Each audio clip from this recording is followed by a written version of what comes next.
Hello बच्चों, चलिए प्रश्न को देखते हैं। प्रश्न है, मान लीजिए ए 4,2, बी 6,5 और सी 1,4 एक त्रिभुज एबीसी के शीर्ष है। माध्यिकाओं बी ई और सी एफ पर ऐसे बिंदुओं क्यू और आर के निर्देशांक ज्ञात कीजिए कि बी क्यू अनुपात क्यू ई बराबर 2:1 हो और सी आर अनुपात आर एफ बराबर 2:1 हो। प्रश्न को आगे हल करें उससे पहले जो प्रश्न की मुख्य अवधारणा है उस पर विचार करते हैं।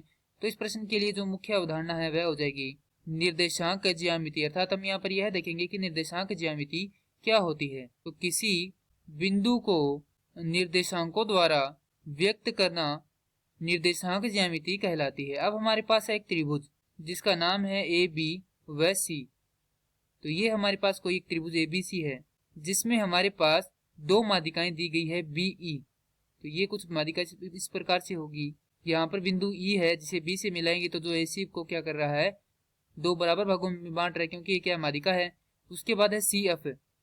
तो ये माध्यिका कुछ इस प्रकार से है। अब हमें यहाँ पर कोई बिंदु, दो ऐसे बिंदु है क्यू और आर जिसके निर्देशांक ज्ञात करने हैं जो क्या करते हो बी क्यू क्यू ई। अर्थात यहाँ पर बिंदु कोई क्यू है जो क्या कर रहा है, इस भुजा बीई को, माफ कीजिए माध्यिका बीई को 2:1 के रूप में विभाजित कर रहा है और साथ ही में बिंदु आर इस प्रकार से है जो क्या कर रहा है सी एफ को 2:1 के रूप में विभाजित कर रहा है। तो यहाँ पर सबसे पहले हम क्या ज्ञात करेंगे, एफ व ई को ज्ञात करेंगे। तो जो दिया गया है वह लिख लेते हैं। हमें दिया गया है ए बराबर 4,2, बी बराबर 6,5, सी बराबर 1,4। और हम जानते हैं कि माध्यिका क्या करती है, किसी शीर्ष से सम्मुख भुजा पर जब माध्यिका खींची जाती है तो उसे जो जिस भुजा पर खींची जाती है उसे दो बराबर भागों में विभाजित करती है। अर्थात यहाँ पर माध्यिका सी एफ ए बी को बराबर भागों में बांटती है, विभाजित करती है या बांटती है। अर्थात यहाँ से ए एफ बराबर होगा एफ बी। इसी प्रकार ए ई बराबर होगा ई सी के। तो यदि ये बराबर हैं तो हम जानते हैं कि यहाँ से जो एफ है वह ई है वो क्या हो जाएंगे, भुजा ए बी व ए सी के मध्य बिंदु हो जाएंगे। और हम जानते हैं कि यदि किसी मध्य बिंदु के निर्देशांक ज्ञात करने हैं तो हमारे पास सूत्र होता है मध्य बिंदु का निर्देशांक बराबर x का मान होता है x1 योग x2 बट्टा में 2, y का मान होता है y1 योग y2 बट्टा में 2। तो सबसे पहले हम क्या ज्ञात करेंगे, f के लिए। f के लिए जो निर्देशांक है वह कुछ इस प्रकार से होंगे। f के लिए जो बिंदु है वो है ए बी। तो a बराबर है हमारे पास 4,2 और b बराबर है हमारे पास 6,5। तो यहाँ से x1 ये होगा और x2 होगा 6, y1 होगा 2 और y2 होगा 5। तो मान रख देंगे तो x बराबर हमें प्राप्त होगा यहाँ से 4 योग 6 बटा 2 अर्थात 10/2। तो ये आ जाएगा 5। और y बराबर होगा यहाँ से y1 अर्थात 2 योग y2 अर्थात 5/2 अर्थात ये हो जाएगा 7/। तो हमारे पास जो बिंदु f है उसके निर्देशांक आ जाते हैं 5,7/2। तो यहाँ पर लिख देते हैं f बराबर 5,7/2। इसी प्रकार e के लिए हमारे पास a के निर्देशांक है 4,2 और c के निर्देशांक है 1,4। तो यहाँ से हमारे पास x बराबर हो जाएगा 4 योग 1/2 अर्थात 5/2 और y बराबर हो जाएगा 2 योग 4/2 अर्थात 6/2। तो ये हो जाएगा 3। तो हमारे पास जो e के निर्देशांक है वह प्राप्त होते हैं 5/2,3।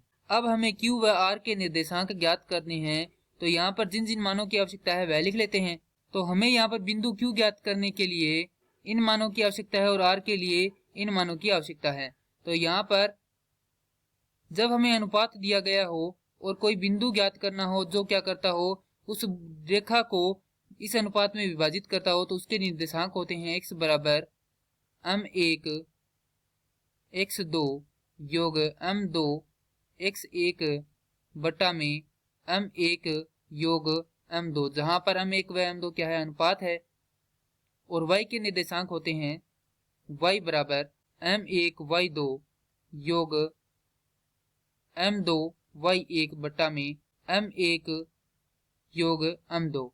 तो सबसे पहले हम क्या ज्ञात करेंगे, क्यू के लिए x ज्ञात करेंगे। तो x बराबर हो जाएगा यहाँ पर m 1 है हमारे पास 2 गुना में x 2 होगा यहाँ पर 5/2। तो 5/2 योग m 2 है ये हमारे पास, जिसका मान है हमारे पास 1 गुना में x 1 है हमारे पास 6।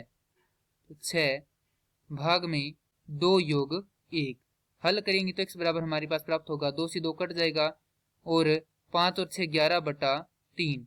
अब हम y का मान ज्ञात करेंगे। तो y बराबर होगा m 1 अर्थात 2 गुना में y 2 है हमारे पास 3 योग 1 गुना में y 1 है हमारे पास 5 बट्टा में 2 योग 1। तो ये भी कितना हो जाएगा, ये भी हो जाएगा 6 योग 5 बट्टा में 3 अर्थात y बराबर भी कितना आ जाएगा यहाँ पर 11। ये तो आगे किसके लिए, बिंदु q के लिए निर्देशांक। तो जिसके निर्देशांक क्या होंगे हमारे पास यहाँ पर q बराबर 11/3 11/3। अब हम किसके निर्देशांक ज्ञात करेंगे, r के निर्देशांक ज्ञात करेंगे। तो यहाँ से r के लिए x बराबर होगा हम 1 का मान है हमारे पास 2 गुना में x 2 का मान होगा हमारे पास 5 योग m 2 का मान है 1 गुना में x 1 का मान होगा हमारे पास 1 भाग में 2 योग 1। तो हल करेंगे तो यहाँ पर आएगा 10 योग 1/3 अर्थात ये भी कितना आएगा 11/3। तो x का मान यहाँ पर कितना आ चुका है 11/3 आ चुका है। अब हम ज्ञात करेंगे यहाँ पर y का मान। तो y बराबर होगा 2 गुना में y 2 है हमारे पास 7/2 योग m 2 है 1 गुना में y 1 है हमारे पास 4 भाग में 2 योग 1 बराबर। हल करेंगे तो आएगा 2 से 2 कट जाएगा 7 योग 4/3। तो ये हो जाएगा y बराबर 11/3। तो हमारे पास जो बिंदु r है उसके निर्देशांक भी कितने आ चुके हैं 11/3 11/3। तो यहाँ से हम कह सकते हैं कि जो दोनों ही माध्यिकाएं हैं वे एक दूसरे को किसी बिंदु O पर प्रतिच्छेद करती है, जो किसके बराबर है, Q व R के बराबर है, क्योंकि इन दोनों के निर्देशांक क्या आ रहे हैं, बराबर आ रहे हैं। तो हमें प्रश्न में Q व R को ज्ञात करना था, तो जिसके निर्देशांक हो जाएंगे 11/3 11/3। मैं आशा करता हूँ कि यह प्रश्न आपको समझ में आया होगा। धन्यवाद।